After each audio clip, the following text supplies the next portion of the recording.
Apakah kenaikan gaji atau pendapatan menjadi solusi yang tepat untuk mengatasi masalah ekonomi dalam memenuhi kebutuhan? Nyatanya, menyelesaikan masalah memenuhi kebutuhan hidup tidak benar-benar terselesaikan dengan kenaikan pendapatan. Dari jutaan penduduk di Indonesia, dengan pendapatan yang beragam, mulai dari ratusan ribu hingga miliaran, kalangan menengah dan bawah hampir selalu memiliki masalah yang sama. Mengira kenaikan gaji adalah solusi dari masalah ekonomi mereka untuk memenuhi kebutuhan hidup mereka. Hal itu dipertegas dengan kalangan atas yang memang memiliki penghasilan sangat besar terlihat tidak memiliki masalah serupa. Tetapi apa yang sebenarnya membedakan? Apakah memang ada batas pendapatan tertentu agar kita hidup nyaman dan tenang tanpa berpikir masalah ekonomi kita? Masalahnya justru lebih rumit dari sekedar penghasilan. Mari kita bahas satu persatu.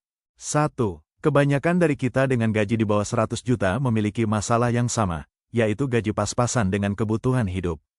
Pernah melihat seseorang dengan gaji 50 juta tetapi tidak bisa menabung? Pernah. Tetapi apakah pernah melihat seseorang dengan gaji 20 juta bisa menabung hingga 10 juta? Pernah juga. Dan kita juga pasti pernah mengenal orang dengan pendapatan 20 juta tetap punya hutang di luar KPR dan mobil karena kehabisan uang. Dari sini kita bisa simpulkan bahwa masalahnya tidak hanya terletak pada penghasilan, tetapi juga pengeluaran, dan ini sangat erat kaitannya dengan apa yang benar-benar harus kita bayar, dan apa yang sekedar menjadi keinginan. Ada yang terpaksa menjadi generasi sandwich, ada juga yang sudah berkeluarga dan menjadi satu-satunya yang bekerja. Tetapi ada juga yang hidup sendiri, tetapi masih kurang karena suka nongkrong dan beli barang-barang mahal. Terlalu banyak alasan untuk menghasilkan uang dan kita tidak bisa menghakimi hanya dari informasi bahwa orang tersebut kehabisan uang.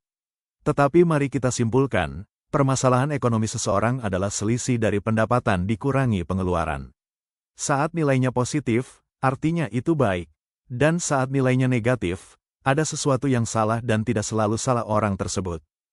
2. Masalah kebutuhan ini pada akhirnya diperparah dengan mengambil pinjaman baik kredit mobil maupun KPR rumah.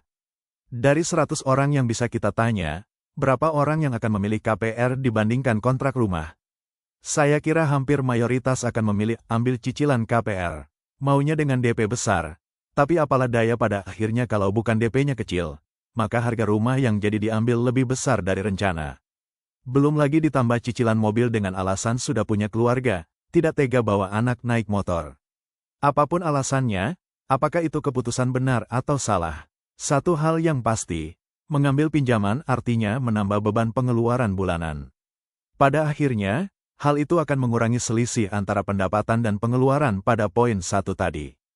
3. Menambah skill agar penghasilan naik bukanlah solusi jangka panjang.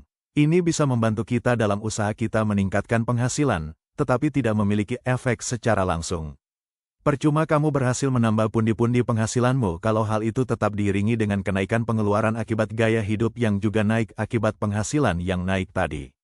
Usahakan saat penghasilanmu naik seiring peningkatan skillmu, gaya hidupmu tidak berubah sama sekali sehingga pengeluaranmu tetap sama. Ini juga bukan solusi jangka panjang, karena tetap saja menukarkan waktumu dengan uang. Tetapi paling tidak kamu bisa menumpuk uang cashmu terlebih dahulu. 4. Orang kaya memiliki cara main yang berbeda dengan orang golongan menengah dan miskin. Orang kaya tidak bermain seperti orang kebanyakan.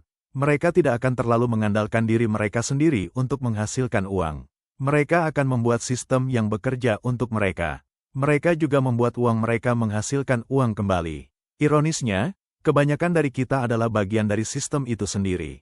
Kita bekerja di perusahaan mereka. Kita menyewa rumah yang mereka sewakan. Kita bekerja di perusahaan yang sahamnya mereka perjualbelikan. Permainan kita dan orang kaya sepenuhnya berbeda. Lalu apa solusinya? Bagaimana untuk lepas dari jeratan masalah ekonomi dalam kehidupan kita? 1. Pada dasarnya, makin besar yang bisa ditabung, makin baik. Bagi generasi sandwich, mungkin sulit untuk menghindari pengeluaran untuk orang tua. Tetapi mengusahakan penghematan pada kebutuhan lain, akan sangat membantu. Terutama bagi mereka yang terbiasa membeli barang mewah dan bermerek. Intinya adalah menaikkan pendapatan dan menurunkan pengeluaran. Saat hal ini bisa dilakukan, sebenarnya kamu sudah keluar dari masalah ekonomi yang kamu alami. 2. Tumpuk uang cash untuk memberikan rasa nyaman dan percaya diri. Orang yang telah berhasil membuat penghasilannya surplus, berpotensi untuk memiliki cash dalam jumlah yang cukup besar yang bahkan berkali lipat dari penghasilan bulanannya. Saat keadaan ini telah dicapai, maka kamu akan merasa sangat nyaman dan makin percaya diri. Tetapi pastikan uang cash ini adalah hasil dari proses yang kamu lakukan dari menabung, bukan dari hasil tiba-tiba seperti menang lotre atau dapat warisan. Secara mental hal itu akan sangat berbeda. Orang yang berhasil mengatur keuangannya, maka dia hanya perlu melanjutkan kebiasaan menabungnya saja. Sedangkan orang yang mendapatkan uang secara tiba-tiba, tidak tahu bagaimana mendapatkannya lagi dan seringkali habis begitu saja. Pernah dengar orang yang di-PHK dan uang JHT-nya habis tak bersisa setelah beberapa bulan? Saat kamu sudah bisa menumpuk uang cash ini, maka kamu sudah siap ke permainan orang kaya. 3. Lakukan permainan orang kaya. Pada dasarnya orang kaya memiliki arena permainan yang berbeda dengan kalangan menengah. Permainan mereka bukan lagi menumpuk uang apalagi ambil kredit. Permainan mereka adalah bagaimana menghasilkan uang dari uang yang sudah mereka miliki. Membeli apartemen sewaan, jual beli saham, menabung emas dan properti. Cara mereka sangat berbeda 180 derajat. Mereka tidak akan mengambil kursus bahasa pemrograman untuk menghasilkan uang karena itu arena permainan orang menengah. Silahkan tingkatkan skill kamu pada hal tertentu jika kamu masih menukar waktu dengan uang, tetapi jangan terus-menerus melakukan hal itu. Pada suatu titik kamu harus bisa memaksa uangmu untuk menghasilkan uang lagi melalui aset yang kamu punya. Orang kaya menyimpan cash, tetapi mayoritas kekayaan mereka adalah aset produktif. Saham, properti, land bank, dan lainnya. Makin lama jumlahnya makin banyak, dan makin banyak juga yang mereka hasilkan tiap waktu. Ini menjelaskan kenapa orang kaya makin kaya, tetapi orang miskin tetap punya kesempatan menjadi kaya, asal mereka berpikir seperti orang kaya. 4. Tambah terus asetmu sampai kamu bisa berhenti menukar waktumu dengan uang. Ini adalah level berikutnya, di mana kamu siap untuk memberikan waktumu 100% untuk keluarga dan lingkungan. Di fase ini uang sudah bukan hal yang paling penting dan bisa mempertimbangkan pensiun dan menikmati hidup tanpa harus memikirkan dari mana uangnya. Di zaman ini, mendapatkan informasi tentang apa yang orang kaya lakukan sudah sangat mudah. Melakukan apa yang mereka lakukan juga sama mudahnya. Saham yang bisa dibeli per lot, memudahkan kita belajar permainan orang kaya. Memanfaatkan dividen saham yang dibagikan tiap tahun merupakan salah satu dari sekian banyak cara mendapatkan uang dari sistem yang digunakan orang kaya. Biarkan pegawai perusahaan tersebut bekerja dan kamu mendapatkan keuntungan dari perusahaan tempat mereka bekerja. Seiring berjalannya waktu, dividen yang kamu dapatkan akan makin besar.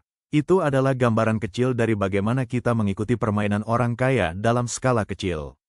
Setidaknya penghasilanmu bukan hanya dari pekerjaanmu walaupun masih sangat kecil. Tetapi suatu saat, hasilnya bisa saja melebihi penghasilan aktifmu. Pada akhirnya, penghasilan di kuadran pengusaha dan investor menjadi cara terbaik untuk menghasilkan uang tanpa menjual waktu kita yang terbatas.